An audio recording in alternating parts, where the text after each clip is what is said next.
Ce génocide du Rwanda, je le rappelle, s'est déroulé pendant une centaine de jours, du mois d'avril au mois de juillet 1994, et il a fait entre 800 000 et plus d'1 million de morts, et cela pour une toute petite population, des proportions qui sont absolument gigantesques. L'histoire du Rwanda, cette histoire précisément du génocide, Bernard Lugan, vous la connaissez bien. Vous avez consacré une part importante de vos travaux au Rwanda, deux doctorats, 2 thèses de doctorat consacrées au Rwanda. Vous-même, pendant près de 10 ans, je crois. Un peu plus de 10 ans. Pendant plus de 10 ans, vous avez dirigé la mission archéologique française, enseigné à l'université du Rwanda. Vous avez une connaissance du terrain qui est exceptionnelle pour un Français ou pour un Européen en général. Vous avez eu l'occasion, à bien des reprises, soit dans votre revue L'Afrique réelle, soit dans d'autres ouvrages, d'évoquer l'histoire du Rwanda. Et dans ce nouveau livre, Le génocide, l'Église et la démocratie, vous dites que ce génocide ne peut s'expliquer que par l'histoire ancienne, en quelque sorte, du Rwanda, et par l'histoire du Rwanda depuis son indépendance. Pourquoi revenir si loin dans le temps ? Tout simplement pour ne pas être amnésique, tout simplement pour ne pas faire comme le font les hommes des médias, tout simplement pour ne pas faire comme le font les observateurs superficiels qui sont tétanisés devant une actualité angoissante qui est celle du génocide. Et comme ils n'ont pas les guides historiques et qu'ils n'ont pas les clés offertes par la profondeur de l'histoire, ils ne comprennent rien. Ils ne comprennent rien et ils disent n'importe quoi. D'où les livres, j'allais dire, superficiels et parfois scandaleux qui sortent en ce moment. Je parle notamment du livre qui tente à mettre en cause l'armée française au Rwanda et qui a été écrit par Monsieur de Saint-Exupéry, qui est un livre, je le dis clairement, qui est un livre de ragot, qui ne repose sur rien, tout simplement parce que Monsieur de Saint-Exupéry ne connaît pas l'histoire du Rwanda. Et ce n'est pas de sa faute. Ce n'est pas un historien, c'est un journaliste qui est allé au Rwanda quelquefois, comme quiconque peut aller dans tel ou tel pays. Il s'est trouvé là au moment d'une partie du génocide, il a écrit un livre, et son livre manque de souffle, manque de référence, et surtout manque de l'essentiel, qui est l'éclairage de l'histoire. Alors justement, pouvez-vous évoquer cet éclairage de l'histoire ? Le problème du Rwanda, c'est le problème de toutes ces sociétés de la région interlacustre. Cette région interlacustre, cette région des hautes terres de l'Afrique orientale, située entre la grande forêt de la cuvette du Congo et le lac Victoria. Région très particulière. C'est une région de haute terre. Une région de haute terre qui est une Afrique que certains ont qualifiée d'Auvergne avec les zèbres. Effectivement, lorsque l'on connaît le plateau des Mille Vaches, lorsque l'on connaît le plateau de l'Aubrac, on a l'impression de retrouver des terres qui ressemblent tout à fait à cela dans certaines parties du pays, avec en plus des grandes montagnes qui dominent. L'Auvergne sous l'équateur, c'est-à-dire un climat qui va être tempéré par l'altitude et un climat qui va permettre une double activité pastorale et agricole, avec l'absence de maladies du sommeil, l'absence de mouches tsetse, sauf dans les zones basses du Rwanda, l'absence des grandes maladies, et ceci fait que, dans ce monde béni des dieux, où l'on peut faire 3 récoltes par an, la population va se densifier. Elle va se densifier autour de déserts humains, car à l'ouest, nous avons le désert de la cuvette du Congo, dans la forêt, désert humain. À l'est, nous avons le désert des grandes steppes de l'Afrique de l'Est, la steppe Maasai, et toutes ces grandes steppes qui, du lac Victoria, vont lentement mourir jusqu'à l'océan Indien. Eh bien, nous avons là, au milieu, un monde de haute terre, de haut plateau, sur lequel, très tôt, vont se densifier des populations. Populations qui sont très différentes, car nous ne sommes pas en présence d'ethnie. Et là, nous sommes au cœur du problème. L'on nous parle d'un affrontement ethnique. Ce n'est pas un affrontement ethnique, car quelle est la définition d'une ethnie ? La définition d'une ethnie est une définition culturelle. C'est une définition linguistique. Or, les Tutsis et les Hutus, qui sont les 2 populations qui vont se trouver confrontées durant ce génocide, parlent la même langue. ont la même culture, ont les mêmes systèmes de référence. Étymologiquement, ce ne sont pas des ethnies. Et pourtant, les Tutsis existent et les Hutus existent. Leurs différences sont génétiques. Il s'agit de deux populations différentes. L'une, les Tutsis, qui vient du Haut-Nil et de l'Éthiopie, d'un triangle Haut-Nil-Éthiopie, on ne sait pas exactement, mais de cette zone de l'Afrique, avec peut-être quelques apports couchitiques. Et les autres, les Hutus, qui sont arrivés, eux, d'Afrique de l'Ouest, à la suite de longues migrations. Et ces populations migrent vers 1500 avant Jésus-Christ environ. Et elles se retrouvent à peu près au même moment. Je pense que les Tutsis, les ancêtres des Tutsis arrivent un peu avant les Hutus, mais peu importe. Ces populations arrivent au même moment. Elles sont en place 1000 ans avant Jésus-Christ. Et elles vont créer deux modes de société différents. Un mode pastoral, et puis au fur et à mesure des défrichements, un mode agricole. Et il n'y aura pas de problème de cohabitation, car il n'y a pas encore à cette époque, à ces hautes époques, de densité de population. Et l'on est frappé par l'archéologie. Moi, je dois dire que mes recherches archéologiques m'ont énormément servi dans la compréhension du phénomène ethnographique, car je pense être un ethno-historien qui a été éclairé par l'archéologie.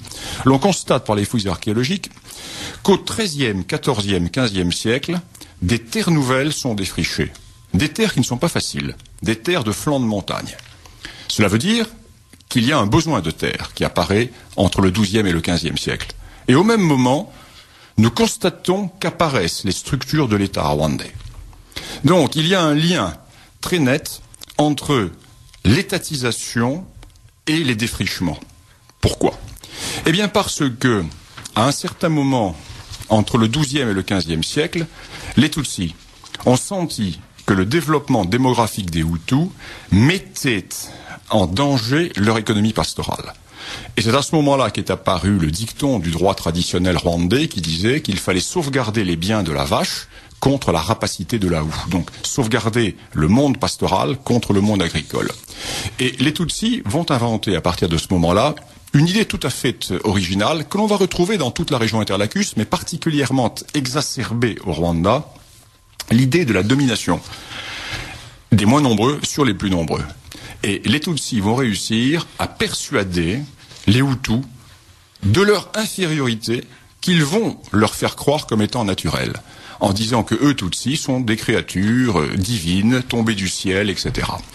Et les Hutus vont être pris dans un système de domination qu'ils vont accepter, sauf ceux qui, précisément, vont aller défricher des terres nouvelles dans les montagnes et qui vont donner naissance à des petites entités Hutus, notamment dans le Rwanda du Nord, qui, eux, ces Hutus du Rwanda du Nord, ne seront jamais soumis par les Tutsis. Et c'est eux qui vont créer la résistance au monde Tutsi entre 1990 et 1994. Voilà comment l'histoire ancienne du Rwanda explique ce qui va se passer. Cette histoire ancienne va être bouleversée à l'époque de la colonisation. Parce que quand les Allemands arrivent, à la fin du XIXe siècle, ils trouvent un monde parfaitement structuré. Un monde dans lequel la société est une société dirigée par une aristocratie Tutsi qui domine un monde Hutu et dans lequel la vache est supérieure à l'homme. Donc les hommes de la vache, les Tutsis, hommes de la vache et hommes de la lance, sont supérieurs aux hommes de la houe et de la glèbe. Et les Allemands ne vont pas changer les structures du Rwanda. D'ailleurs, les Allemands ne restent pas bien longtemps, puisqu'en 1916, ils doivent se replier devant les troupes anglo-belges, devant les troupes belges. Et en 1919, la Société des Nations donne mandat à la Belgique sur le Rwanda. Et les Belges, dans un premier temps, ne vont pas davantage s'investir au Rwanda que les Allemands, et ils vont laisser, en fait, les missionnaires entreprendre l'œuvre de civilisation du Rwanda. Les missionnaires avaient déjà commencé sous les Allemands et ils vont véritablement développer leur évangélisation à l'époque belge. Avec un problème terrible pour l'historien attaché à la tradition catholique comme je le suis.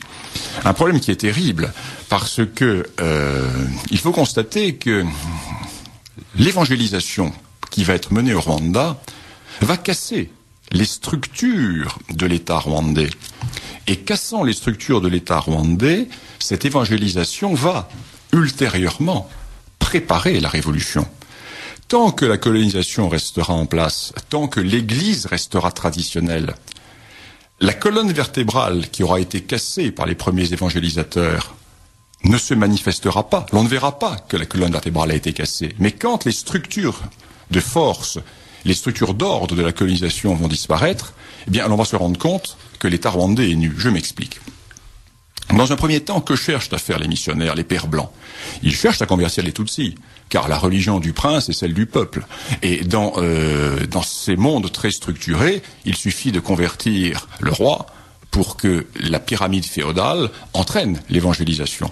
Or, les Tutsis ne veulent pas se laisser convertir, pour une raison très simple, c'est qu'ils ont leur religion nationale, ils ont leur civilisation, et ils n'ont pas du tout l'intention d'abandonner les principes qui sont leurs principes civilisationnels pour adopter une croyance venue de l'extérieur qu'on veut leur imposer.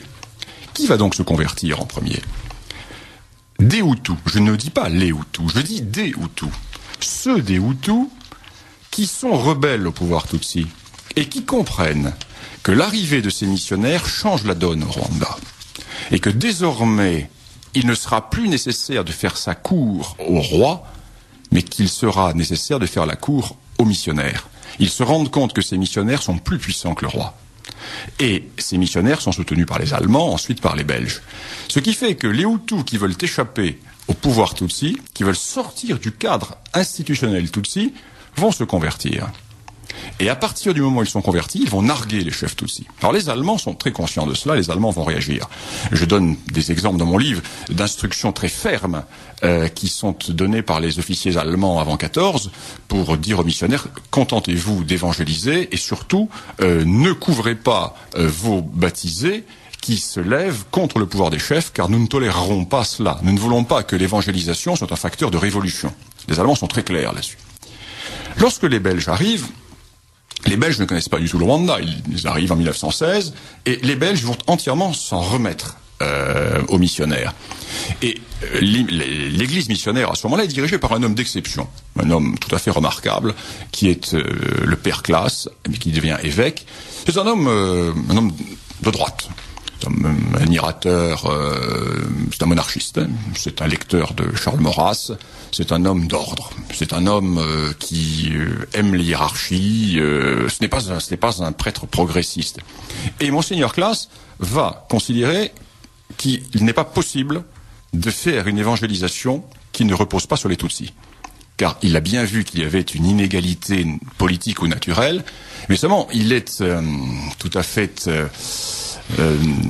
dépité de voir que l'évangélisation ne marche pas chez les Tutsis, mais qu'elle marche chez les Hutus, alors qu'il voudrait convertir. Ah, il va proposer carrément un marché à l'aristocratie Tutsi. Au moment où l'aristocratie Tutsi commence à comprendre que si elle ne fait rien, elle va perdre le pouvoir sur les Hutus, car les Hutus, de plus en plus nombreux, se convertissent en disant mais c'est magnifique, nous échappons complètement à la suggestion de nos maîtres Tutsis en nous convertissant. Et comme les Tutsis commencent à s'en rendre compte, il y a deux intérêts. Et là, il y a un accord politique qui est passé entre la grande noblesse Tutsi et Monseigneur Classe et l'ensemble du clergé au Rwanda, qui est le suivant. Les Tutsis se convertissent et derrière les chefs, les sous-chefs et leurs dépendants, donc conversion de masse, mais à une seule condition. C'est que l'Église conforte le pouvoir Tutsi. Et que l'Église, lorsqu'elle va commencer à former un clergé africain, laisse les responsabilités de ce clergé à des Tutsis. L'Église dit oui, à une condition. C'est que nous puissions changer votre roi. Car votre roi refuse de se convertir. Nous allons le déposer et nous allons mettre un de ses fils, qui est un catéchiste ou un catéchumène ou qui fait partie de notre famille. Et les Tutsis disent d'accord. Ce qui fait que le roi traditionnel, qui s'appelle Musinga, va être détrôné. Avec des méthodes qui ne sont pas très élégantes. On le fait passer pour pédéraste, on le fait passer pour adorateur de Satan. Bon, les méthodes habituelles que l'on connaît lorsque l'on veut... Ce ne sont pas les armes de destruction massive, mais enfin, c'est la propagande que l'on connaît lorsque l'on veut déplacer quelqu'un ou le discréditer. Et nous avons des lettres envoyées aux autorités belges en disant il faut absolument déplacer ce roi, vous vous rendez compte, il a des mœurs qui ne sont pas fréquentes, qui ne sont pas recommandables, etc. Donc, Musinga est détrôné et il est remplacé par un de ses fils qui va devenir le nouveau Mwami, le nouveau roi, et qui lui est converti.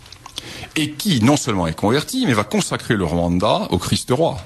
Donc va s'ouvrir une période d'équilibre, et une période faste pour l'histoire du Rwanda, qui est une période d'alliance du trône et de l'autel.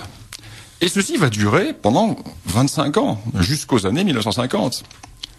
Masquant une profonde révolution, et j'allais dire un profond traumatisme, qui est que la monarchie est toujours là.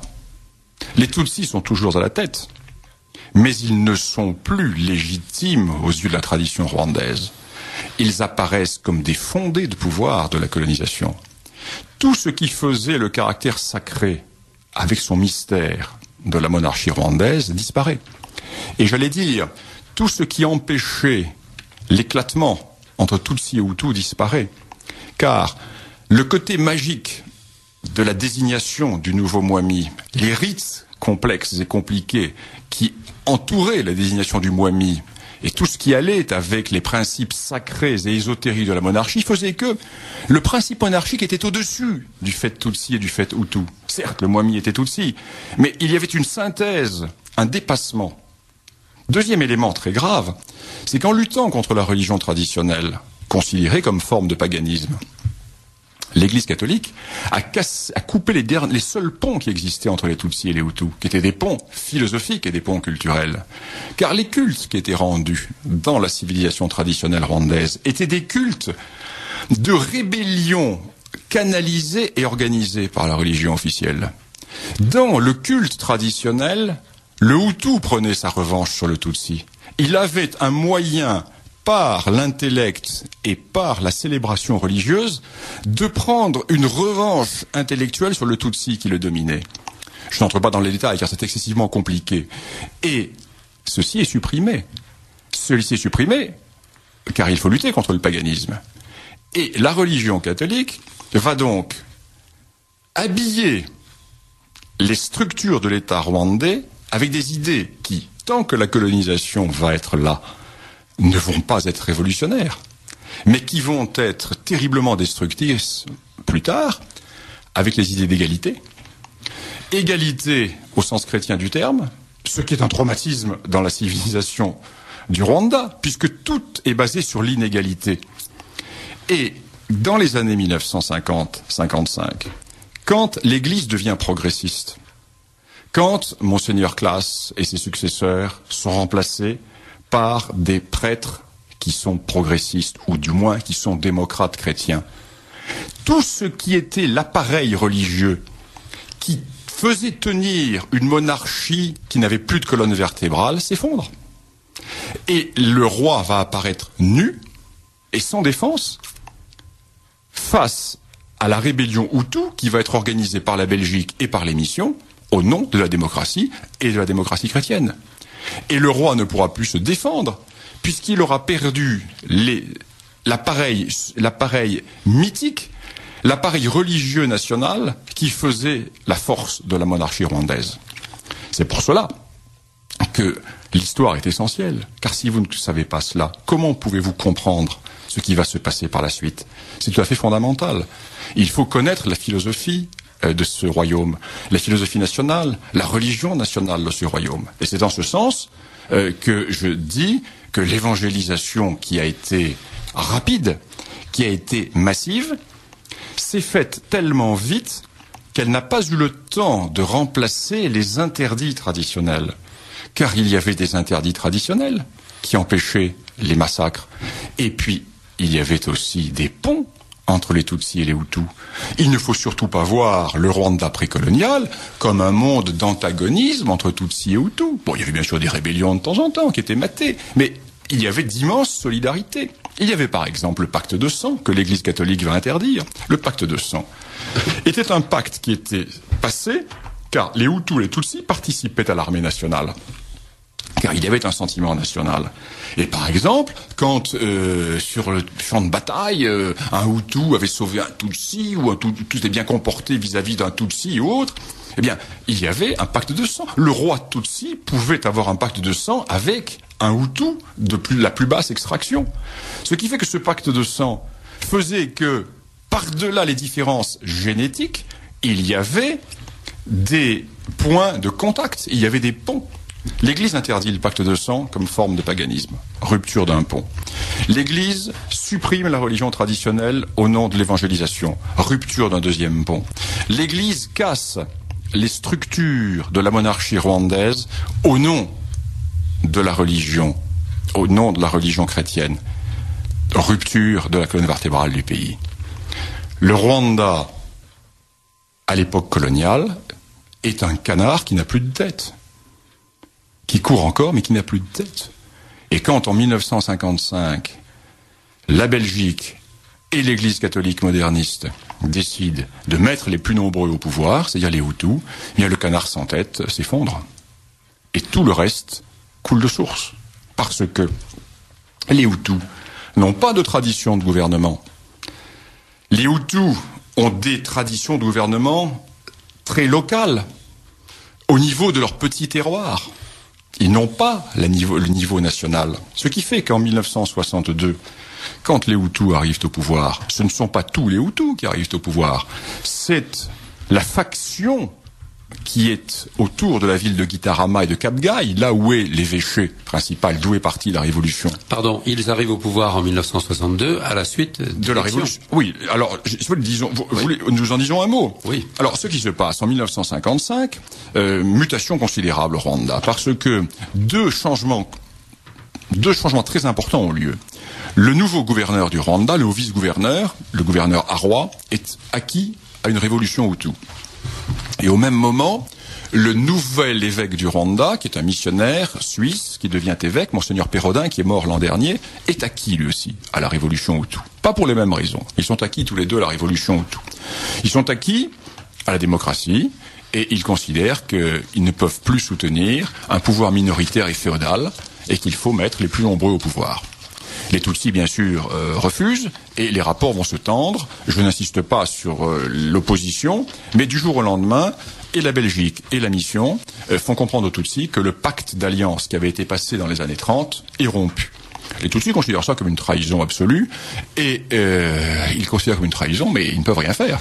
Parce que peuvent-ils faire contre l'armée belge, l'administration belge, le poids des missions catholiques, et la révolution Hutu, car la révolution Hutu va être très largement supportée par les missions.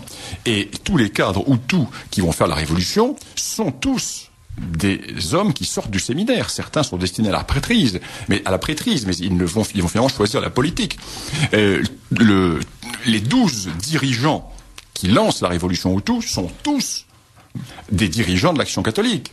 L'Église a servi, en quelque sorte, d'encadrement ou de pépinière à la future direction politique des Hutus. Oui, l'Église, dans un premier temps, dirige la subversion du pouvoir Tutsi, et dans un second temps, prend en main la République Hutu. Car la République Hutu de 1973 à 1960, de 62 à 73 est une république cléricale. Car ces Hutus qui sont au pouvoir avec le président Kayibanda sont des gens totalement soumis à l'Église catholique. La politique se fait à Kabgayi. L'Église est plus puissante que jamais. Et en plus, elle dirige des gens qui lui doivent tout. Alors que les Tutsis étaient plus durs à mener, étaient plus retors. Tandis que, avec les Hutus de la Première République, l'Église est véritablement maîtresse du Rwanda. Quand je suis arrivé au Rwanda pour la première fois dans ces années-là, à chaque fête nationale, il y avait deux drapeaux. Le drapeau du Rwanda, le drapeau du Vatican. Nous étions vraiment dans un état clérical. Un état complètement clérical. Ça devait être un peu comme devait être le Québec avant 14. Mais dans un cadre républicain, après une révolution républicaine qui avait renversé la monarchie. Et les Hutus de la Première République sont des Hutus du centre. Donc, l'on ne peut pas dire qu'il y a une majorité Hutu au pouvoir. Il y a un clan Hutu qui est au pouvoir et qui s'impose aux autres clans Hutus. Et puis, quand ce clan commence à lasser, c'est le clan Hutu du Nord qui prend le pouvoir. parce que le corps de l'armée était essentiellement entre les mains de ces Hutus du Nord. Et en 1973, en juillet 1973, a lieu donc le coup d'État du général Habyarimana, qui va prendre le pouvoir et qui va instaurer le pouvoir des Hutus du Nord. Alors c'est un pouvoir différent, celui des Hutus du Nord. Alors l'Église catholique sera toujours aussi puissante, parce que le père du général Habyarimana avait été un des premiers baptisé du Rwanda, lui-même est un pieux catholique, et son épouse également. Et ce qui fait que l'Église catholique se retrouve avec un rôle toujours aussi important sous la Seconde République. Et cette Seconde République est différente de la première parce que c'est une république nordiste. Or, les nordistes, je vous l'ai dit, n'avaient pas subi le joug Tutsi comme les sudistes et ceux du centre, et comme les Hutus sudistes et les Hutus du centre. Dans leurs montagnes, ils avaient résisté. Puis en fait, ces zones de montagne n'intéressaient pas les Tutsis.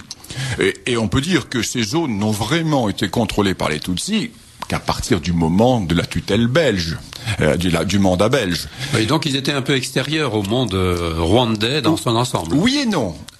Il y avait des périodes quand les souverains Tutsis étaient puissants, ces zones étaient soumises.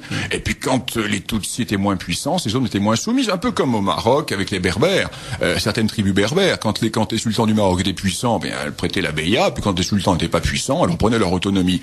C'est évident que quand certains souverains Tutsis étaient au pouvoir, très puissants, bien ces régions étaient soumises. Mais elles étaient toujours prêtes à se rebeller, attendant la faiblesse du pouvoir royal pour reprendre leur autonomie et leur semi-autonomie. Quoi qu'il en soit, l'on peut dire que le droit juridique pastoral Tutsi n'est instauré dans ces régions qu'à partir de 1930. Quand la Belgique, pour unifier les systèmes juridiques rwandais, et croyant bien faire, va étendre aux zones qui n'avaient jamais été sous régime juridique pastoral le droit qui était celui des terres royales Tutsi. Traumatisme pour les Hutus du Nord. Traumatisme, parce qu'elles se voient appliquer un droit qui n'est pas le leur, avec la supériorité de l'homme de la vache, alors que les Tutsis ne s'étaient jamais imposés dans ces régions du nord du Rwanda. Ce qui fait que la Deuxième République, avec le général Habyarimana, est une république différente de la République de Gitarama. C'est une république qui se veut beaucoup plus hutuiste que la République de Gitarama, mais qui paradoxalement va être beaucoup plus tolérante avec les Tutsis, car elle ne fait pas de complexe vis-à-vis des Tutsis. Tandis que les hommes de Gitarama, eux, faisaient des complexes, parce que ils avaient courbé les chines pendant des siècles devant les Tutsis. Parce que les hommes du Nord considéraient que les Tutsis, les Tutsis s'étaient jamais imposés chez eux, donc beaucoup moins de complexes. Ce qui fait que, sous le règne d'Habyarimana, je parle de règne, car on peut parler de règne, les Tutsis ne vont pas être très malheureux au Rwanda. Il y aura, jusqu'en 1990, beaucoup moins de pogroms ou de massacres de Tutsis que pendant la période de la Première République. Et d'ailleurs, le général Habyarimana n'aurait pas toléré qu'il y eut des massacres de Tutsis. La situation va dégénérer totalement, et là nous sortons passons à une toute autre histoire après 1990. Car après 1990, la situation va devenir une situation de guerre. Et c'est elle qui va mener au génocide. Alors, 1990, c'est la période d'intervention française, l'intervention politique. Alors, 1990, en fait, l'attitude de la France au Rwanda change avec l'arrivée des socialistes au pouvoir. 1981, le 10 mai 81, va être le début d'un grand changement. Pourquoi ? Parce que jusqu'en mai 81, les autorités françaises qui s'occupaient de la coopération étaient issues de la vieille tradition coloniale. Donc des gens qui connaissaient l'Afrique. Et des gens qui avaient bien compris que le Rwanda était bien compliqué, que les Hutus étaient au pouvoir, certes, qu'il y avait des clans Hutus qui se détestaient cordialement, et qu'il ne fallait surtout pas mettre le doigt dans cet engrenage. Alors, la France avait des accords avec le Rwanda, avec l'État rwandais, mais la France ne faisait pas de favoritisme clanique. Elle soutenait l'État rwandais. Petite parenthèse. Pourquoi la France est-elle intéressée au Rwanda ? La France est intéressée au Rwanda pour deux raisons. D'abord, pour assurer un glacis au Congo, le futur Congo-Zaïre. Nous sommes en période de guerre froide. La France s'intéresse vraiment au Rwanda à partir des années 1967-68. Parce que nous sommes dans les périodes de guerre froide, il y a le ventre mou de l'Afrique qui est le Congo-Zaïre, le Congo-Kinshasa, le Congo-Léopoldville, l'ancien Congo belge. Et ce Congo, effectivement, c'est une plaque tournante de l'Afrique. Qui tient le Congo peut déstabiliser l'ensemble de l'Afrique, parce que le Congo touche à quasiment toutes les frontières de l'Afrique centrale et australe. Et bien entendu, le bloc de l'Est cherche à déstabiliser le Congo. La Belgique n'a pas les moyens de tenir ces pays. Elle est présente, mais la Belgique ne joue pas dans la cour des grands. Et c'est sous le président Giscard d'Estaing que la France s'investit vraiment au Rwanda. Giscard vient faire un voyage officiel au Rwanda, si ma mémoire est bonne, en 1976, et la France est vraiment présente, et la France devient la puissance protectrice du Rwanda à partir de ce moment-là, mais avec une intelligence politique remarquable, car à l'époque du président Giscard d'Estaing, nous avions une intelligence politique en Afrique. Nous avions des gens qui connaissaient l'Afrique. La France soutient le régime Hutu, mais ne fait pas de favoritisme clanique. 1980, tout change. Tout change. Les tiers-mondistes, qui étaient en place au ministère de la Coopération, et qui ne dirigeaient pas le ministère de la Coopération, se mettent à le diriger, ce ministère de la Coopération. Et ces tiers-mondistes ont les yeux de Chimène pour les Hutus du Nord. Et j'allais dire, pour le clan Habyarimana, non pas pour des histoires de trafic dont on a parlé, c'est faux, c'est idéologique. Nous sommes chez des conventionnels, des héritiers des conventionnels coupeurs de tête. Souvenez-vous du discours de Valence. Nous sommes dans une phase, les montagnards sont là. Nous sommes le triomphe des montagnards en France.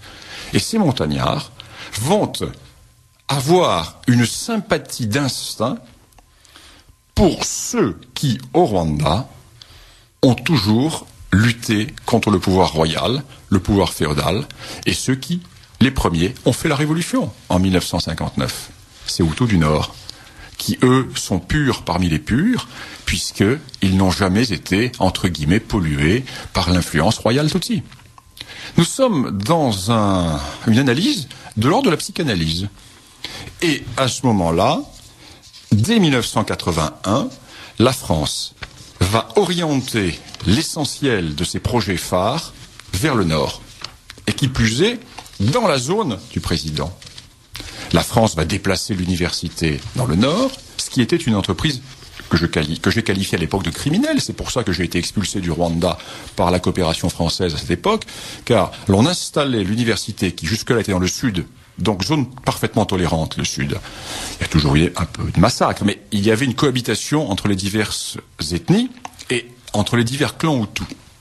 Le sud était une zone qui ne connaissait pas ces tensions qui vont éclater au nord. Et le déplacement de l'université du sud pour l'envoyer au nord, dans la région de Rwenzori, signifiait que la France allait cautionner le projet d'épuration ethnique des élites universitaires, donc des élites du pays.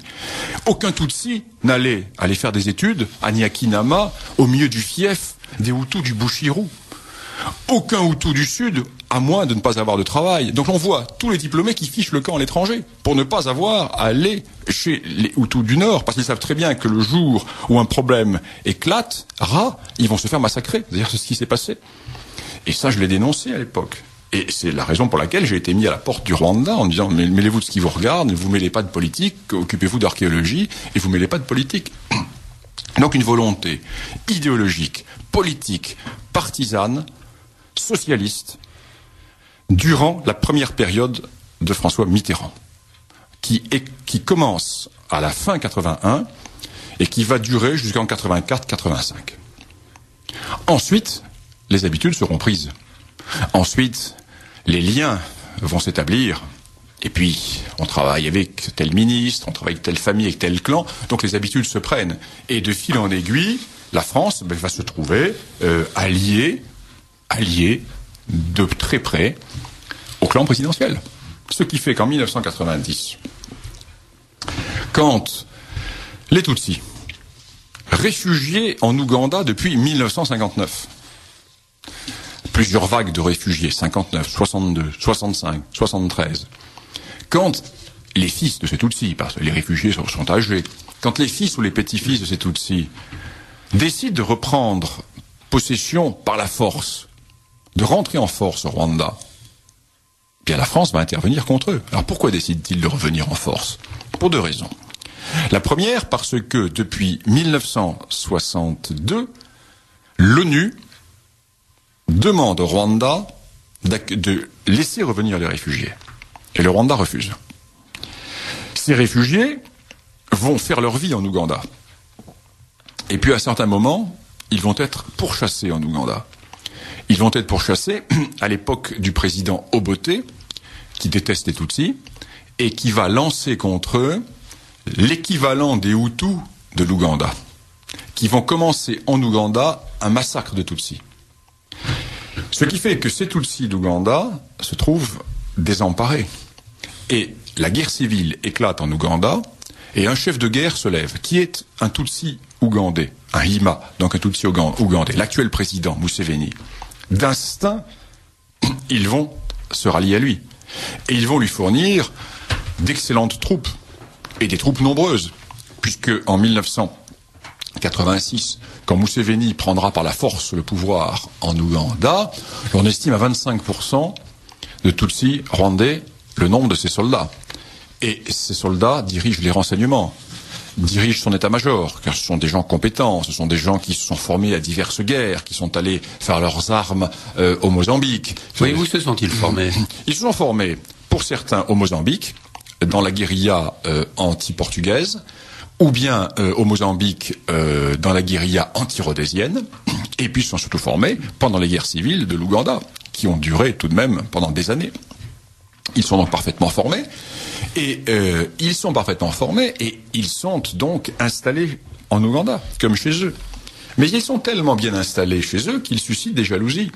Et le président Museveni leur fait comprendre que, vis-à-vis de son opinion, il ne va pas pouvoir continuer à les maintenir à ces postes importants qu'ils ont dans l'armée et dans l'administration.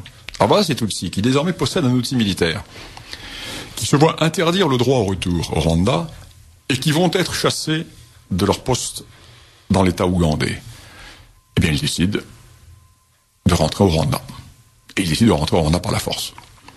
Et en octobre 1990, ils pénètrent dans le nord du Rwanda. Ils ne font qu'une bouchée de l'armée rwandaise. Ils avancent sur Kigali. Et là, le président Habyarimana, affolé, téléphone directement à l'Élysée. On le sait, nous avons les témoignages du fils du président Mitterrand. Et Mitterrand, le président Mitterrand donne l'ordre immédiatement au chef d'état-major des armées de régler la situation. L'intervention française se fait, les Tutsis sont arrêtés, ils sont repoussés, et là, ils repassent en Ouganda. Museveni les laisse revenir en Ouganda. Mais il ne veut pas les avoir sur sa frontière. Il leur dit, je vous laisse revenir, mais vous faites discret. Et que vont-ils faire, ces Tutsis? Ils vont faire leur longue marche, un peu comme Mao Tse-tung. Et ils vont faire leur longue marche dans une région très dure. Ils vont aller s'installer dans l'extrême nord du Rwanda, dans le massif volcanique des Virunga, dans ce qui est le parc des volcans. Et là, avec un climat très froid, parce qu'il neige, il fait très froid, Kagame, qui revient en précipitation des États-Unis, où il est en train de suivre un stage d'officier, reprend en main sa troupe, qui est moins nombreuse, parce qu'il y a eu des débandades, il y a eu des désertions, il la remotive politiquement, et quand il l'a bien remotivée politiquement, il redonne un deuxième assaut au Rwanda, et il prend le contrôle d'une partie du Rwanda. Et ça se passe quand, ça? Nous sommes dans les années 91. À ce moment-là, 91, 92. Ça va très mal pour l'armée rwandaise, et la France est sollicitée une deuxième fois. Et la France va empêcher la prise du Nord, la prise de Byumba, en aidant l'armée rwandaise, en reconstituant l'armée rwandaise, en application des accords de défense entre les deux pays. Alors, la question que l'on nous pose, c'est la suivante. Oui, mais ce qui fait que la France a aidé le régime Hutu rwandais. Oui, c'est clair. La France a aidé le régime Hutu rwandais. Alors pourquoi la France a-t-elle aidé le régime Hutu rwandais? Je dirais la France. Aidé fortement. Je dirais la France, je dirais le régime socialiste. Je dirais le régime de François Mitterrand.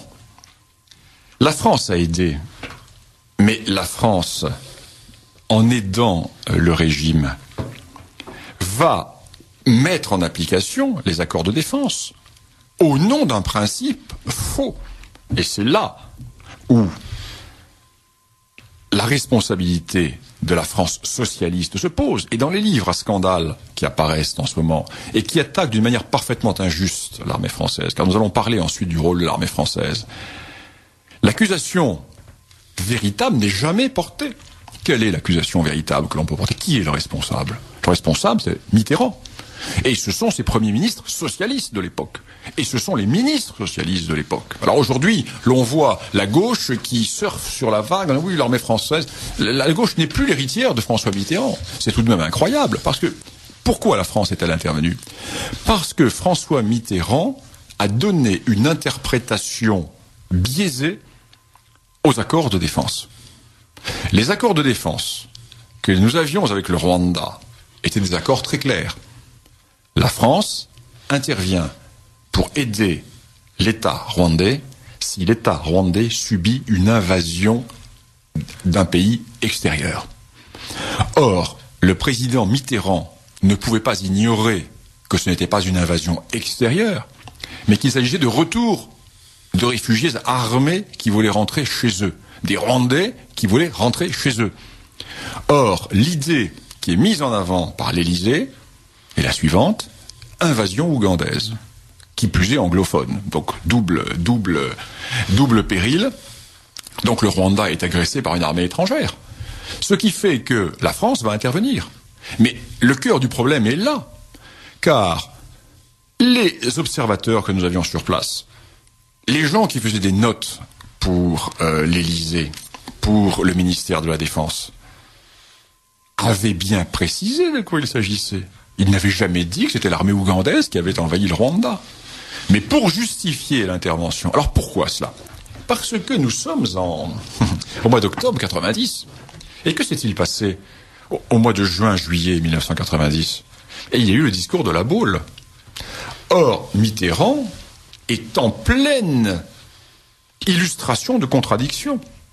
Car quelques mois plus tôt, Mitterrand dit: nous n'interviendrons plus militairement en Afrique, nous n'aiderons plus les régimes africains, qui sont des régimes qui ne sont pas démocratiques, et désormais nous allons mettre toute notre politique dans le sens de la coopération démocratique. Car je rappelle pour les auditeurs qui sont à l'écoute de Radio Courtoisie, la radio libre du pays réel et de la francophonie. Donc, François Mitterrand, qui en 1990, au mois de juin-juillet, met en avant ces grandes notions de non-intervention, quelques mois plus tard, intervient. Donc il est bien évident qu'il lui faut un argument. Il ne peut pas intervenir pour dire: je viens aider un ami qui est attaqué par une rébellion, car cela aurait été en contradiction avec le discours de La Baule et avec les idées démocratiques qui, à ce moment-là, enveloppaient la politique française. Donc il faut qu'il y ait une invasion extérieure. Donc on va faire croire à l'opinion française qu'il y a une invasion extérieure. Et toute la contradiction repose là-dessus. Car à partir de ce moment-là, les Tutsis ont bien compris que la France a choisi son camp. Et que non seulement elle a choisi son camp, mais qu'en plus elle ment en choisissant son camp. La France socialiste ment, en les faisant passer pour ce qu'ils ne sont pas. Donc, toute l'accumulation des rancœurs et des rancunes qui vont s'exacerber dans les périodes suivantes jusqu'aux événements les plus récents. Alors, la responsabilité de la France, oui, de la France socialiste. Oui, des gouvernements socialistes de l'époque. Du président Mitterrand, oui. Mais la responsabilité de l'armée française, certainement pas. Car l'armée française n'a absolument pas à rougir, elle ne rougit d'ailleurs pas, de ce qu'elle a fait au Rwanda. Car, j'irai même plus loin. Quand on nous dit que la France porte une responsabilité dans le génocide, c'est une infamie. Une pure infamie. Parce que le génocide du Rwanda a été commis par des Rwandais qui ont tué d'autres Rwandais. L'armée française n'était plus présente. Elle n'était plus présente depuis plusieurs mois. Ce génocide a été commis, on l'a dit à la machette, mais c'est faux. Il était commis au gourdin, et au gourdin à clous. À la machette, surtout les machettes qui sont en usage dans ces pays d'Afrique de l'Est sont des machettes très légères. Ce ne sont pas les machettes qu'on utilise pour couper les cannes à sucre. C'est de la machette très simple, en mauvaise ferraille. Et pour tuer quelqu'un avec des machettes comme ça, il faut passer un moment. Les tueurs ont surtout tué à la masse, avec des grosses boules de bois, des casse-têtes. Et comment s'est déclenché le Alors, je vais y revenir. Donc, quand on nous dit que la France est responsable, non, parce que ce sont des Rwandais qui ont tué d'autres Rwandais. Et quand le génocide commence le 7 avril, le 8 avril, le 9 avril, il n'y a plus d'armée française depuis longtemps au Rwanda. Et je dirais même autre chose. Si l'armée française était restée au Rwanda, il n'y aurait jamais eu de génocide. Car si l'armée française était restée en place, elle n'aurait jamais laissé se commettre le génocide. Alors je retourne l'accusation. Ceux qui ont fait partir l'armée française en 93 portent la responsabilité. Car les troupes françaises en place auraient bien entendu immédiatement interdit ce génocide, bloqué ce génocide. Il n'a même pas été question que ce génocide puisse commencer. Donc nous vivons dans un faux semblant, dans un mensonge, dans l'hypocrisie. Et c'est absolument scandaleux. Et nous sommes là dans une entreprise systématique de destruction et d'attaque contre l'armée française. Ce sont toujours les mêmes. Alors ce qui est dommage, ce qui est regrettable, c'est de voir que quelqu'un portant un nom qui est un nom, qui est un des grands noms de notre panthéon national, se soit associé à ce genre de manœuvre en colportant des informations qui sont fausses. Même le journal Le Monde dit qu'elles sont fausses. Même le journal Le Monde est obligé de dire sous la plume de Smith que les accusations qui sont portées par M. de Saint-Exupéry sont fausses. Les 3 principales accusations. Alors, que faut-il de plus? Et quel est le but réel de ce livre? Quel est le but réel de la manœuvre? Je me pose des questions. Vous êtes bien, chers auditeurs, sur Radio Courtoisie, la radio libre du pays réel et de la francophonie. Comment va se déclencher? Quel est le facteur déclencheur du génocide proprement dit? Parce qu'on met en cause en général un coup d'État des extrémistes Hutus. Et dans votre livre, vous réfutez cette interprétation. Mais je pense qu'un des grands apports de mon livre est de réduire à néant les 2 grandes idées qui sont les idées communément admises et répétées comme des perroquets par les journalistes. Alors, entendons-nous bien, le génocide a eu lieu. Je ne le nie pas. Je donne même des chiffres plus importants que les chiffres officiels. Car les chiffres officiels sont de 850 000. Je considère qu'il y a eu au moins 1 200 000 morts. Et si nous élargissons aux victimes, j'allais dire collatérales, avec la guerre du Zaïre, nous arrivons au total à 2 millions et demi. Mais le génocide des Tutsis, à mon avis, a porté entre 800 000 et 1 200 000 personnes. Donc ce génocide est incontestable. Il a eu lieu. Cependant, je dis qu'il est faux de prétendre que ce génocide a été prévu de longue date. Et il est faux de prétendre qu'il y a eu un coup d'État des extrémistes Hutus le 7 avril 1994. Extrémistes Hutus, cela veut dire quoi? D'ailleurs, dans mon livre, je ne parle pas d'extrémistes Hutus, je parle des ultras du courant ethno-nationaliste Hutu. Car extrémiste par rapport à qui? Extrémiste par rapport à quoi? Modéré par rapport à qui? Modéré par rapport à quoi? Nous sommes en présence d'ethno-nationalistes. Parmi ces ethno-nationalistes, certains sont des ultras qui vont basculer dans le massacre, et d'autres sont des gens qui vont être plus tolérants, ou du moins qui vont accepter un accord avec les Tutsis. Alors, il se passe la chose suivante. Le 7 avril, au matin, le Rwanda se réveille en apprenant que la veille au soir, le président Habyarimana, à 18h35 ou 18h25, a été assassiné. Assassiné, comment? Au moment où son avion allait se poser à Kigali, 2 missiles sont tirés. On ne sait pas qu'il y a 2 missiles à l'époque, et les missiles l'atteignent, alors que l'avion était vraiment à quelques mètres du sol. Ce qui fait qu'il survolait la résidence présidentielle, boum, l'avion est touché, il s'écrase, le président meurt, avec son état-major, avec le président du Burundi, qui l'accompagnait dans le même avion, et l'idée officielle, l'idée généralement admise, dit « les massacres commencent tout de suite ». Faux. Totalement faux. Archi faux. Et je le démontre dans mon livre. Bon, moi j'ai travaillé sur les archives du tribunal pénal d'Arusha. Donc je connais bien la trame de l'affaire. J'ai pu reconstituer cette trame et j'ai pu surtout voir que les auteurs se sont répétés les uns les autres.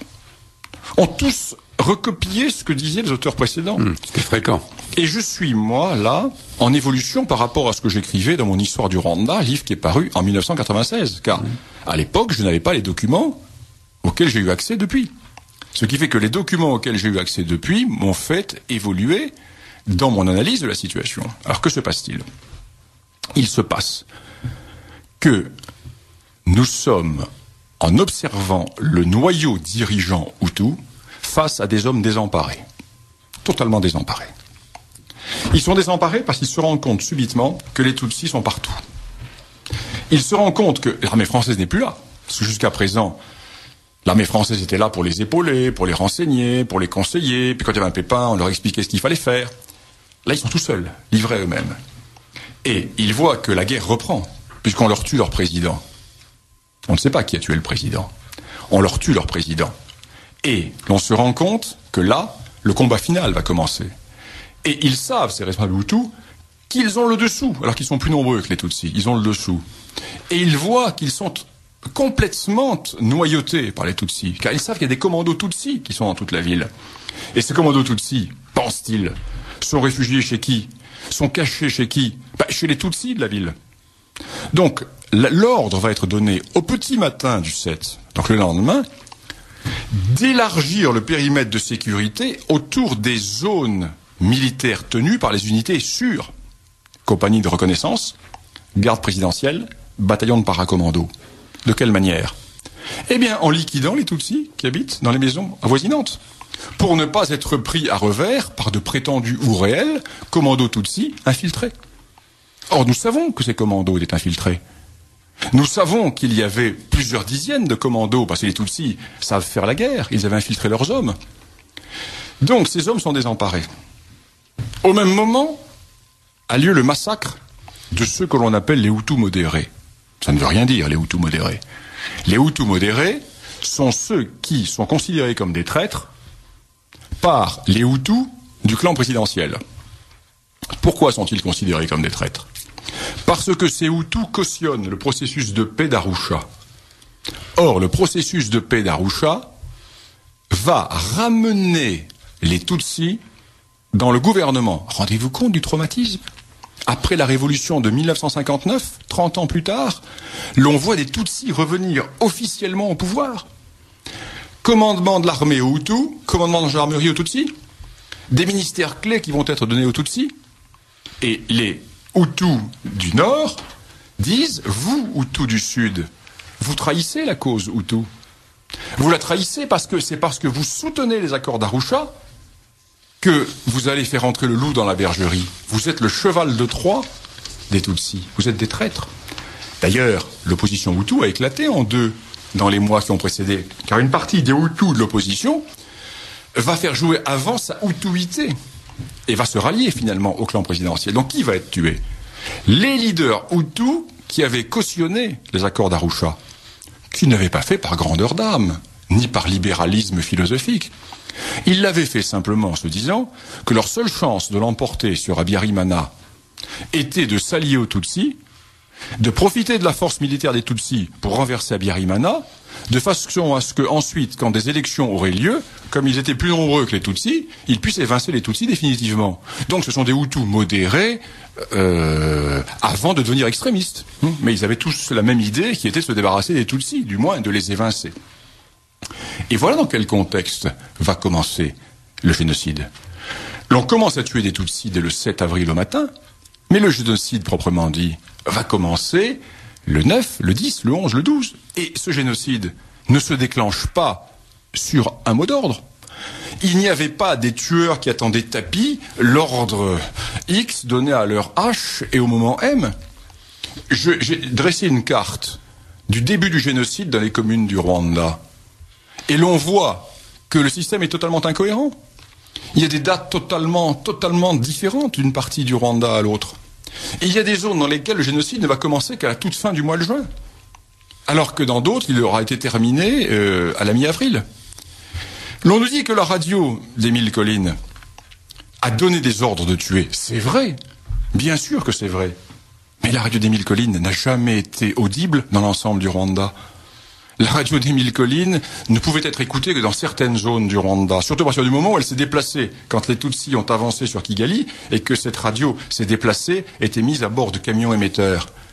Alors, l'on vit, si vous le voulez, dans le faux semblant, et l'on vit dans le mensonge historique.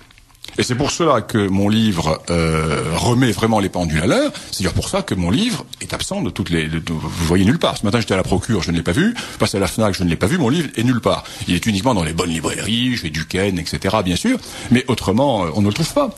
Parce qu'il est bien plus commode de cracher sur l'armée française. Il est bien plus commode de me pointer des responsabilités imaginaires de la France, plutôt que de s'attacher aux vraies causes, qui sont la responsabilité des socialistes. Et la droite qui est au pouvoir en France est une fois de plus tétanisée devant la réalité, et au lieu de renvoyer à ses auteurs les responsabilités politiques de ce qui s'est passé au Rwanda, eh bien, la France qu'on se fait des pantalonnades, alors qu'il était très facile de dire aux socialistes, mais écoutez, qui est responsable de cela? Qui a décidé cette interprétation totalement tronquée et erronée des accords de défense? Qui a engagé la France au Rwanda? C'est vous, les socialistes. Vous qui en êtes les héritiers. Vous qui êtes les premiers à hurler avec les loups. Mais non, la droite française ne le fait pas. Alors, elle ne le fait pas pourquoi? Soit parce qu'elle a peur, soit parce qu'elle est ignorante. Je souhaiterais que la deuxième explication fût la bonne. Elle serait plus noble que la première. Des questions d'auditeurs, Victoria? Je regarde un peu. Alors, donnez-les toutes et je les répondrai. Oui, un auditeur nous dit: ce qui me frappe dans ce génocide rwandais, c'est la sauvagerie avec laquelle il s'est accompli. Peut-on parler de sauvagerie, de barbarie tribale, où la génétique aurait son mot à dire? Continuez. Quelle est l'importance du corps militaire français intervenu au Rwanda? Que s'est-il passé exactement à Kibeo? Il y a quelques 25 ans, l'événement avait été repris par plusieurs hebdomadaires. Et est-ce qu'en Afrique, le roi du Rwanda, Ndayindurwa Kigeli V, à quel Kigali, je pense. Kigeli V. Oui. C'est Kigeli V, roi Bouguiri. Si on parle de Kigeli V, c'est roi Bouguiri. C'est pas Ndayindurwa. Ndayindurwa, c'était Ndayiro IV. À quelle ethnie appartient-il? Tutsi. Alors Victoria, résumons un peu ces questions. Ces questions nous disent en fait les effectifs de l'armée française, la manière dont se sont passés. Alors bon, on nous parle de sauvagerie. C'est un terme. Moi, je ne sais pas ce que ça veut dire, sauvagerie. Les gens ont tué avec ce qu'ils avaient sous la main. Ce qui est important de voir, c'est que contrairement à ce qui est dit dans certains médias, on a l'impression que le génocide s'est fait avec des armes que la France aurait fournies au Rwanda et que l'on aurait entraîné les Rwandais pour un tel génocide. C'est une aberration. Le génocide s'est fait essentiellement sur les collines, sans témoins, et il s'est fait avec les armes, les outils de base du paysan rwandais. Les paysans rwandais n'avaient pas de marteau, ils avaient des casse-têtes, ils avaient des massues, ils avaient des machettes. Ils ont utilisé des machettes, peu, contrairement à ce qu'on a pu dire. Et j'ai assisté au tribunal pénal d'Arusha à un témoignage qui est terrible, je vais vous raconter. Un des principaux tueurs, Hutus, qui n'a pas été exécuté par les Tutsis, parce qu'il est tellement précieux qu'ils ne peuvent pas l'exécuter. Il est tellement utile comme repoussoir qu'ils le gardent bien tranquillement en prison et ils ne l'ont pas massacré. Et il vient régulièrement à Arusha, ce témoin, parce que il vient pour les procès à charge. Donc, vous imaginez les frais de la justice internationale. Un avion va le chercher avec des gardes, on l'installe dans une prison spéciale parce qu'il est condamné à la prison à vie au Rwanda. Et il témoigne. C'est un fruste simple paysan des collines. Et je vais vous raconter, chers auditeurs, cette histoire. Vous me croirez si vous voulez, mais c'est une histoire vraie et vécue. Ce témoin, assassin, raconte, mais sans fausse pudeur et sans se dire oui, mais j'ai tué les femmes, les enfants, j'ai tué. Et il raconte que son massacre le plus long a duré une journée entière. Et le président tribunal, vous imaginez le président du tribunal, alors, tout le monde avait la nausée. Et le président du tribunal lui dit, mais et vous n'avez pas pris même quelques minutes pour vous reposer? Ah non, il fallait finir le travail. Le terme était finir le travail. Bien. Et le président lui dit, mais ce que je ne comprends pas, c'est que au bout de plusieurs heures, la machette que vous utilisiez devait être émoussée. Vous n'avez même pas pris le temps de la réaiguiser. Mais monsieur, il dit, on ne tuait pas à la machette vous blessez. Il faut venir 3 fois faire le travail derrière. Vous laissez des gens qui crient, qui hurlent, ça gâche le travail. Ah bon? Alors, silence, stupeur, stupéfaction. Alors vous faisiez comment? Ah ben moi je tuais à la massue. La massue, un bon coup au milieu du crâne bien fort, vous avez le crâne qui éclate et vous n'allez pas revenir au travail. Donc vous tuez du monde à la massue. Voilà comment ça s'est passé. Alors on vient nous dire, on a livré des machettes au Rwanda. Mais l'essentiel des meurtres ne s'est pas fait à la machette. Et quand vous voyez des films, il y a 1 ou 2 films qui montrent des scènes de tuerie. Et l'on voit effectivement des tueurs qui ont des machettes à la main. Le temps qu'ils mettent à s'acharner sur les cadavres. Car ces machettes sont légères. Ce ne sont pas les lourds coupe-coupe de canne à sucre que l'on connaît aux Antilles. Ce sont de légères machettes. Et on les voit taper pendant des secondes et des secondes parce qu'ils n'arrivent pas à tuer les gens. Un génocide avec une telle ampleur n'a été possible que parce que les tueurs ont été, malheureusement, d'une terrible efficacité génocidaire. Et ils ont essentiellement tué avec des gros casse-têtes. Le gros casse-tête que tous les paysans rwandais ont et que les gardiens avaient. Tous les gardiens des concessions européennes avaient tous ce gros casse-tête. C'est un long manche en bois avec une grosse boule en bois dur au bout. Avec ça, vous faites sauter un crâne comme une noix. C'est avec ça qu'ils ont tué. Et ceci est important. Et il faut bien sûr, lorsqu'on lit le livre d'Harzfeld, qui est évidemment qui est un livre très important, Une saison de machettes. Ce n'est pas avec des machettes qu'on a tué essentiellement, c'est avec des casse-têtes. Évidemment, on a utilisé des machettes. Évidemment, dans certains cas, on a utilisé des armes à feu. Mais surtout, du casse-tête. Alors, l'armée française n'était plus présente. Ah ben non, depuis des mois. Depuis longtemps, mais il y avait une force présente sur place. Ah oui. La MINUAR, force des Nations Unies, commandée par le général canadien Dallaire. Ah oui, qui se manifeste beaucoup et qui parle aujourd'hui de ces traumatismes et de ces drames de conscience. Quel était le rôle effectif de cette MINUAR et du général Dallaire? Mais Dominique, vous me posez la question au moment où nous arrive par Internet un message d'un auditeur de Montréal qui nous pose exactement la même question. Il y a vraiment une connexion intellectuelle qui se fait. Eh bien, je ne vais pas être très agréable pour ce qui est du général Dallaire. C'est un grand humaniste, pourtant. C'est un brave homme. Un brave homme, un grand humaniste. On se demande ce qu'il a pu faire dans l'armée. Sa vocation était d'être à la soupe populaire, au secours populaire. L'armée du salut.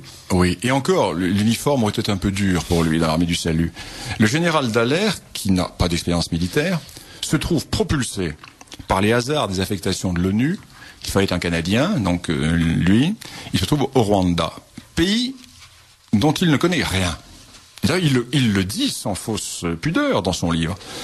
Il fait un gros livre qui s'appelle « J'ai serré la main du diable ». Son livre, je l'ai lu mot à mot, ligne à ligne. C'est pitoyable. C'est pitoyable. Car vous avez un homme qui est un brave homme, qui est traumatisé. Il a fait une dépression nerveuse. Il s'est réfugié dans l'auto-analyse. Et il déverse son fiel sur les officiers belges et sur les officiers français, qui sont des hommes qui lui ressemblent vraiment très peu. Effectivement, d'un côté, nous avons des soldats, et de l'autre côté, nous avons un humanitaire égaré sous l'uniforme. Et le général Dallaire, à aucun moment, n'est capable de prendre une décision virile. Il en a les moyens. Certes, des moyens limités, parce que le pauvre général Dallaire a sous ses ordres 50% du contingent de l'ONU, de 1500 hommes au total, 1700 hommes, qui est composé de soldats bengalais. Ces soldats bengalais sont très visiblement des chômeurs qui ont été ramassés dans les rues de Dhaka et qui ont été envoyés tout simplement pour permettre à l'armée du Bengale d'être équipée aux frais de l'ONU lors du retour, le principe des dépouilles. Ces hommes n'ont aucune formation militaire à part quelques officiers. Et en arrivant, le chef du contingent du Bangladesh dit clairement au général Dallaire, moi vous savez, je n'obéis pas à vos ordres, j'obéis aux ordres qui m'arrivent directement de mon commandement au Bengale. Et ces Bengalais sont tellement courageux que chaque fois qu'ils doivent intervenir, ils mettent leurs camions en panne, essentiellement en prenant des chiffons, imbibés d'huile, dans le pot d'échappement, de façon à mettre les camions en panne, pour ne pas avoir à sortir. Et dès que ça commence à tirer, ils s'enferment dans leur casernement, on ne les voit plus. Finalement, on décide de les rapatrier, mais c'est la fuite. Ils se battent pour monter dans l'avion. C'est une fuite épouvantable. Bon, disons, le pauvre général Dallaire a déjà 50% de sa troupe qui n'existe pas, qui est plutôt nuisible qu'autre chose. Il lui reste quoi comme troupe? Il lui reste des Tunisiens qui sont excellents, très bons, des Ghanéens qui sont parfaits, et puis surtout il lui reste les 400 Belges, les paracommandos belges qui sont des redoutables, commandés par un homme tout à fait remarquable, qui est le colonel Marshall. Et là, il a une solide troupe, parce que dans des pays pareils, avec 600 hommes, vous en faites du travail. Eh bien, à aucun moment, le général Dallaire va être capable d'utiliser ces hommes comme il doit les utiliser. Et chaque fois qu'il y a une décision à prendre sur le terrain, il recule. Je donne 2 exemples. Il en parle dans son livre. C'est lui-même qui en parle, donc je n'invente rien. Un exemple. On lui signale, il est enfermé dans un hôtel avec des réfugiés et avec quelques gardes de l'ONU. Et on lui signale qu'il y a un massacre de Tutsis qui se déroule à quelques centaines de mètres. Il décide d'y aller. On se dit, enfin, le général Dallaire va avoir une attitude de soldat. Et il sort de l'hôtel, et il tombe sur un barrage de miliciens ivres, drogués, dépenaillés. On les imagine, les Interamwe, qui sont là, ivres, qui disent, on ne passe pas. On ne passe pas. Mais n'importe quel officier belge ou français serait non seulement passé, mais aurait botté les fondements de ces individus. Ah bon, on passe pas. Alors je retourne à l'hôtel. Mais là, c'est ce qu'il y a de moins dramatique. Le plus dramatique, c'est le matin de l'assassinat des 10 soldats belges. Parce que 10 soldats belges vont être assassinés. Ils ne sont pas suffisamment armés, ils tombent dans une embuscade, ils sont envoyés pour protéger l'ancien Premier ministre, qui va être assassiné lui-même, et ces malheureux tombent dans une embuscade, et ils vont être ignominieusement massacrés. Le général Dallaire sort d'une réunion à l'état-major, dans un véhicule qui est conduit non pas par un homme de l'ONU, mais par un caporal de l'armée rwandaise, qui le ramène à son hôtel ou à son cantonnement. Et en passant, il voit un soldat belge en train de se faire tabasser. Il donne l'ordre à son chauffeur de l'arrêter. Stop. Le chauffeur dit non. Ah bon? Ah ben non, on continue.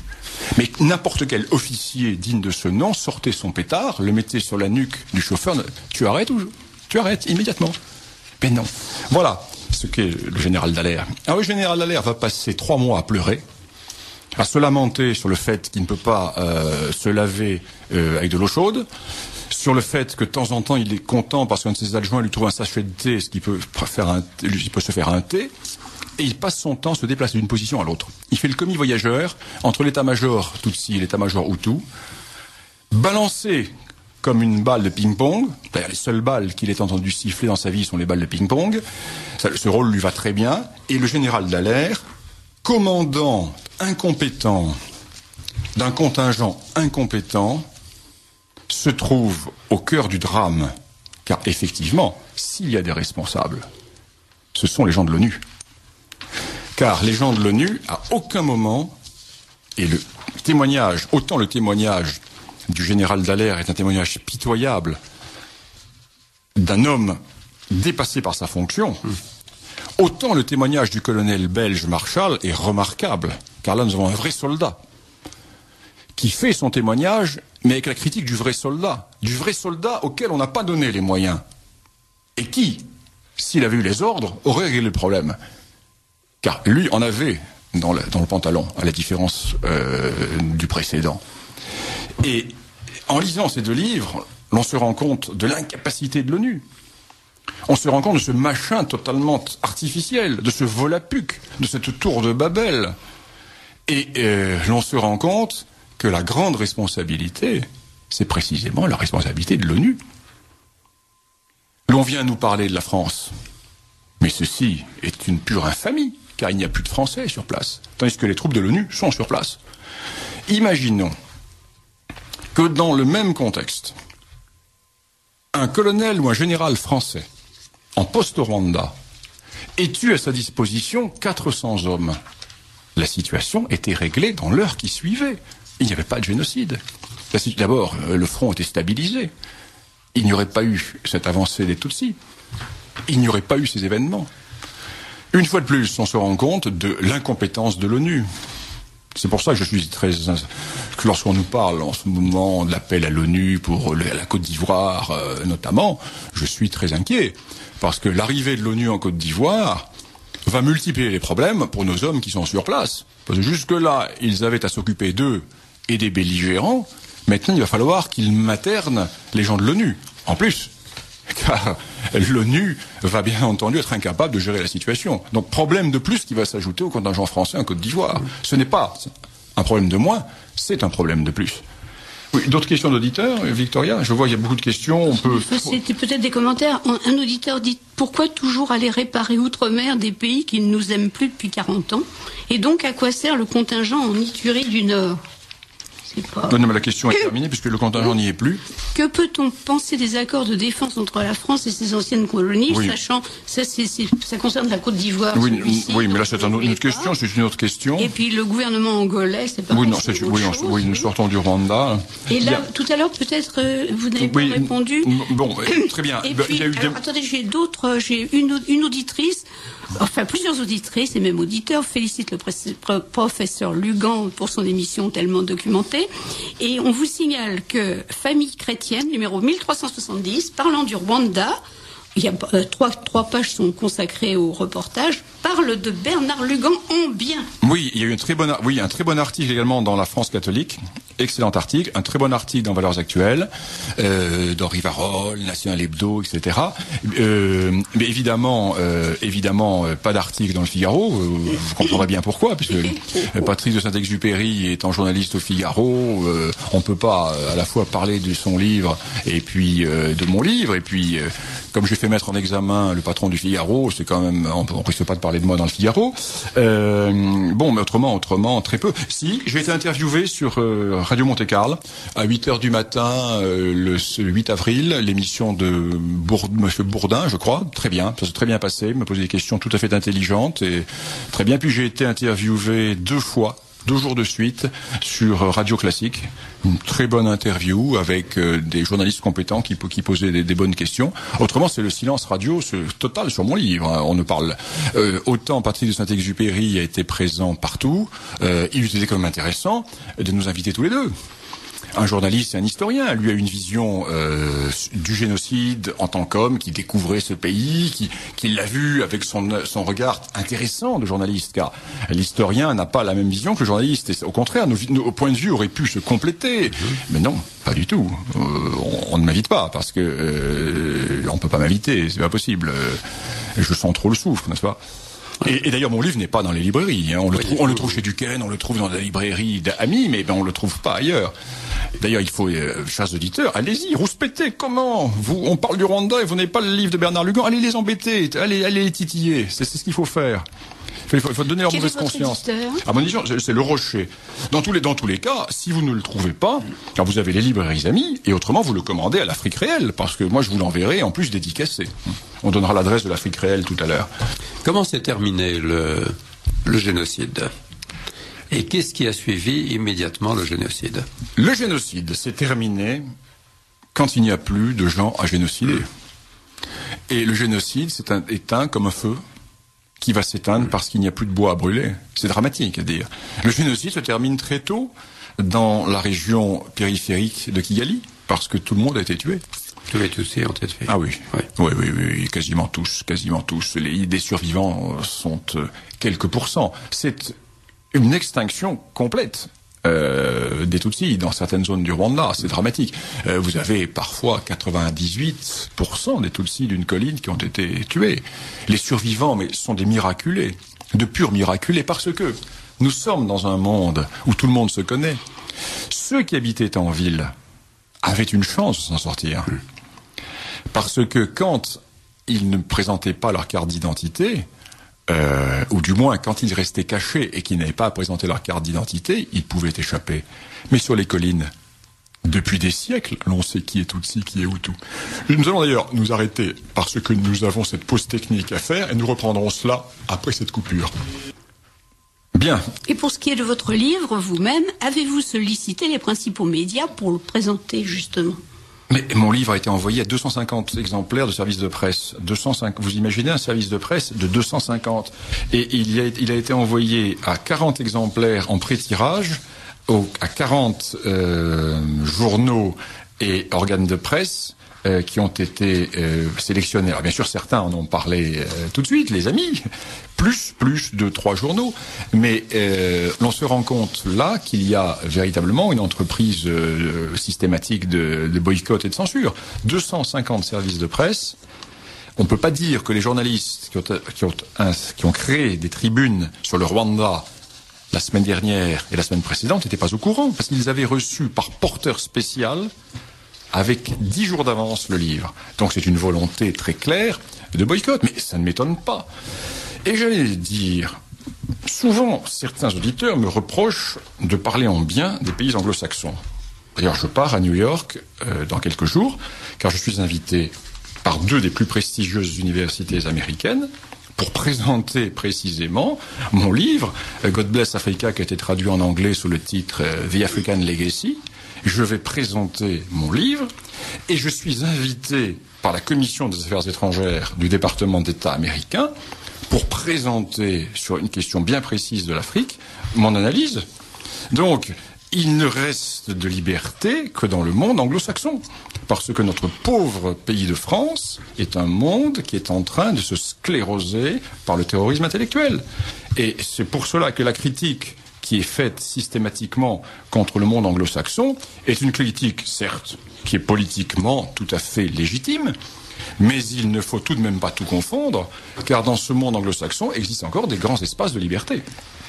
Nous saluons Philippe Conrad qui nous rejoint, qui a été pris dans un embouteillage. Alors, nous allons terminer avec le Rwanda, le temps que Philippe prenne ses marques et s'installe. Bonsoir Philippe. Dominique, vous avez... Oui, je posais une question tout à l'heure. Comment s'est terminé ce génocide du Rwanda? Et vous avez répondu comme la fin d'un feu de brousse, en quelque sorte. Un dramatique feu de brousse. Dramatique. Mais que s'est-il passé après? Eh bien, il s'est passé un événement extraordinaire. 1959, les Tutsis sont chassés du pouvoir parce qu'ils sont minoritaires. Donc, au nom de la démocratie, les Tutsis qui avaient créé l'État rwandais sont renversés et une république Hutu est instaurée. La démocratie des plus nombreux. La démocratie majoritaire. Or, aujourd'hui, qui est au pouvoir au Rwanda? Eh bien, les Tutsis. Les Tutsis qui avaient perdu le pouvoir en 59 l'ont repris. Alors, ce qui est paradoxal, c'est que les Tutsis sont toujours 15% de la population. Ils sont toujours aussi peu nombreux. Mais leur pouvoir est considéré comme légitime. Il est considéré comme légitime parce que la communauté internationale met dans la poche son a priori démocratique pour une raison très simple, c'est que les Tutsis ayant tellement souffert pendant ce génocide, tout leur est permis. Et les Tutsis, à l'heure actuelle, tirent une véritable rente de situation de ce génocide. S'il n'y avait pas eu cet épouvantable génocide, leur pouvoir minoritaire n'aurait jamais été accepté par la communauté internationale. Et nous sommes là, dans une grande contradiction historique, dans la mesure où nous parlons de démocratie, et nous avons devant nous 2 exemples en Afrique de non-démocratie, la Côte d'Ivoire, où 15% de la population ont élu un président, et le Rwanda, où 15% de la population tiennent en contrôle 90%, 85% de la population. Alors vous me direz, il y a eu des élections, et le général Kagame l'a très largement emporté. Alors là, il ne faut tout de même pas se moquer du monde, parce que le général Kagame l'a emporté, mais il y a des chiffres qui sont tout de même, qui laissent pantois. Le général Kagame l'a emporté par 99% des voix dans le fief des Hutus du Nord de l'ancien général Habyarimana.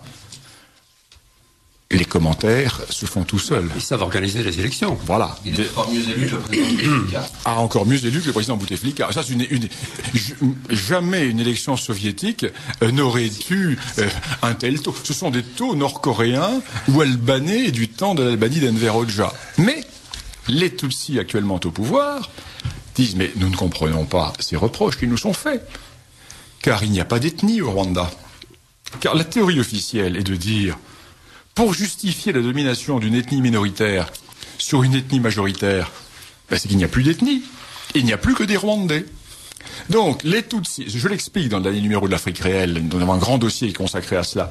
Donc, les Tutsis minoritaires, pour justifier le fait qu'ils sont au pouvoir, nient le fait ethnique. Mais non, il n'y a plus que des Rwandais. Le problème, c'est que tous les pouvoirs sont exercés par les représentants de 15% d'une ethnie qui n'existe plus, et qui domine 80% du reste de la population, qui appartiennent à une autre ethnie qui n'existe plus non plus. Et au Rwanda, à l'heure actuelle, si vous prononcez le mot Tutsi ou le mot Hutu, vous allez en prison. Accusation de divisionnisme. Vous êtes un divisionniste. Bien évident que ça ne pourra pas durer éternellement. Et le régime est engagé dans une fuite en avant, qui est très claire, qui est le refus de la réalité. Autant, il était possible de recréer une unité rwandaise autour de l'existence des deux populations, autant le faux semblant niant les ethnies va conduire à de nouveaux massacres, dans 10 ans, dans 20 ans ou dans 15 ans. Mais quelle était la seule solution pour qu'à nouveau les Tutsis et les Hutus puissent vivre ensemble? Le retour de la monarchie, le retour du Mwami, comme l'avait écrit par un titre tout à fait intéressant le professeur Debré, le retour du Mwami. Le retour de la monarchie traditionnelle, j'allais dire anti-parlementaire et décentralisée, mais la monarchie traditionnelle rwandaise peut refaire vivre ensemble les Tutsis et les Hutus. Car, couvert par un système monarchique qui maintient un arbitrage ou un équilibre entre les deux populations, il est possible de cohabiter. Mais dans le cadre négateur des ethnies comme aujourd'hui, c'est absolument impossible. Et tant que les Tutsis vont être puissants, et tant qu'ils vont tenir le pays d'une main de fer, il n'y aura pas de problème.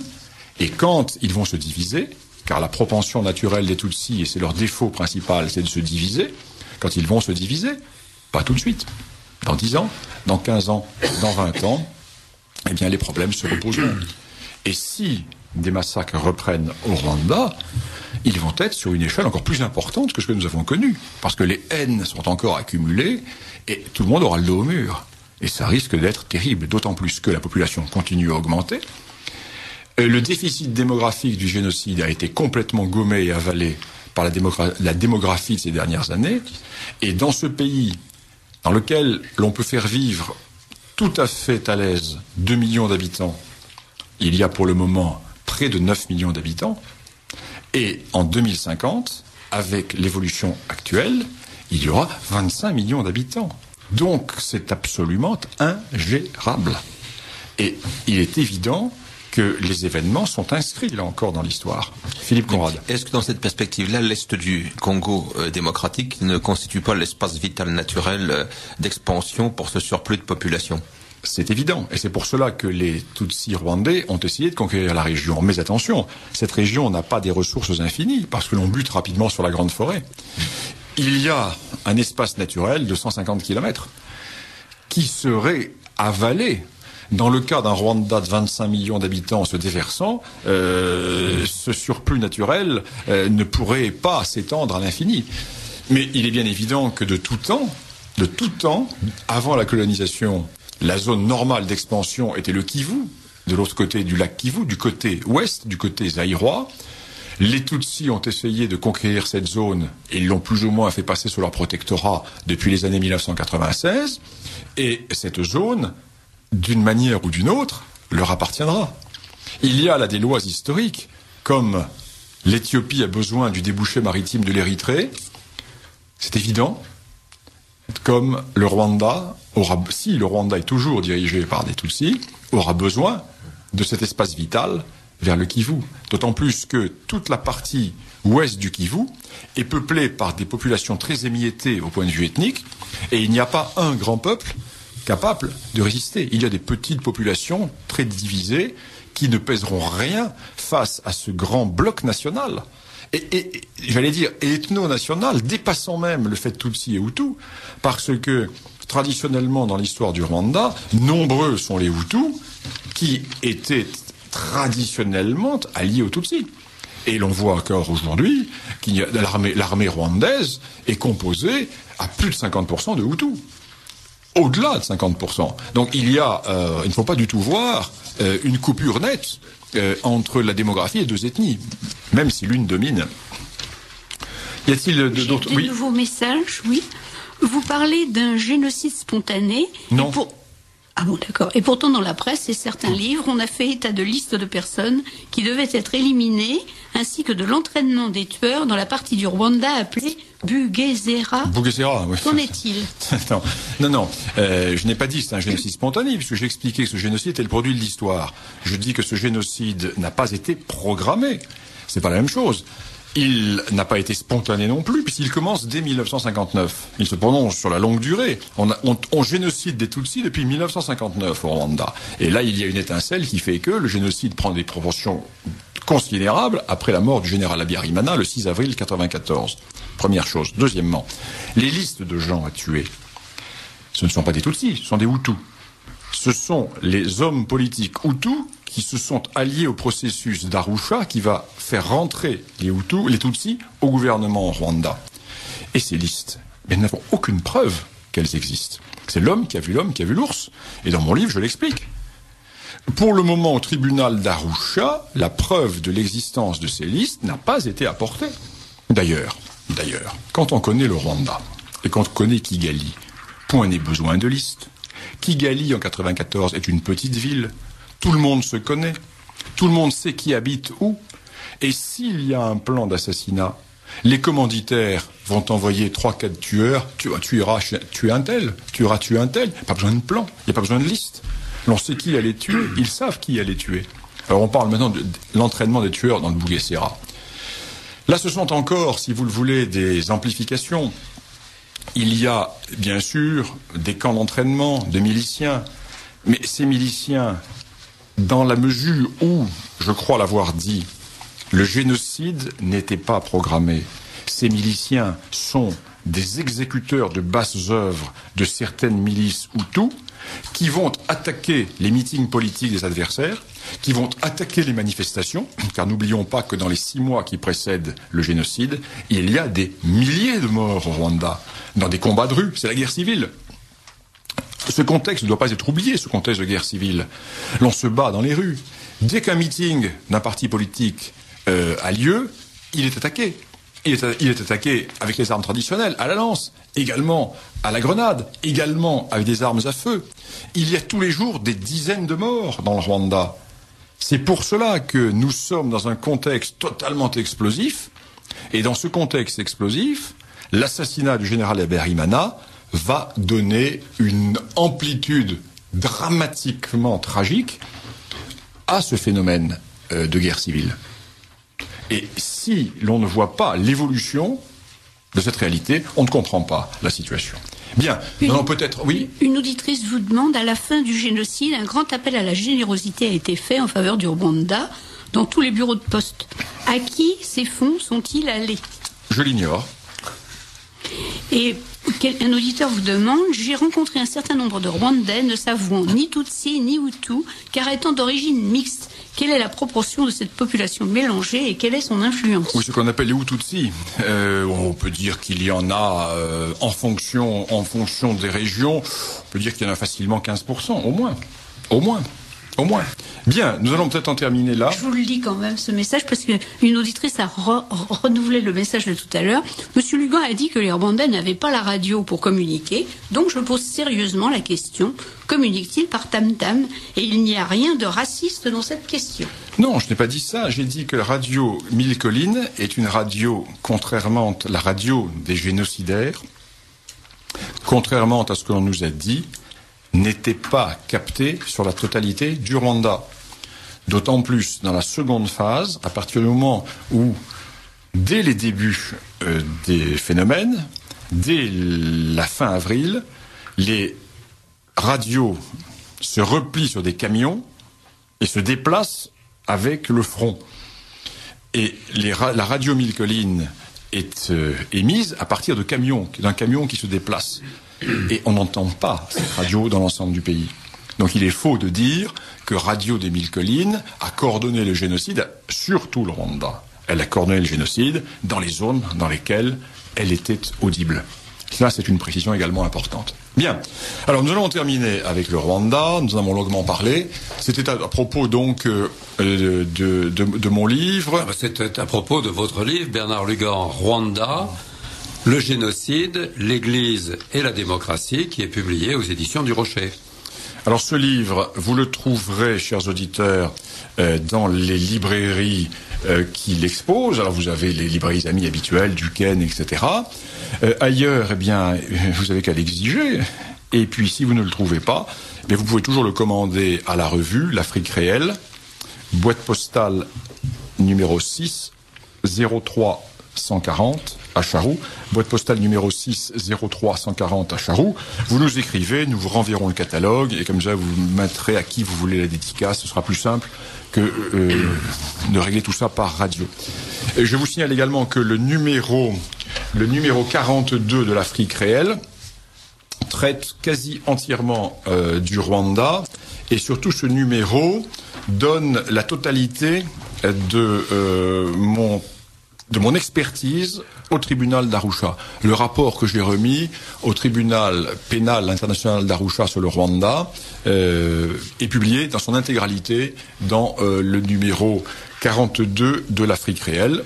Alors, comment vous le procurez? Toujours de la même manière. Écrivez-nous à la revue, boîte postale 6 03 140 à Charroux, et nous vous enverrons les bons de commande. Nous allons procéder à une petite pause musicale de façon à établir une légère transition avant de passer à la seconde partie de l'émission.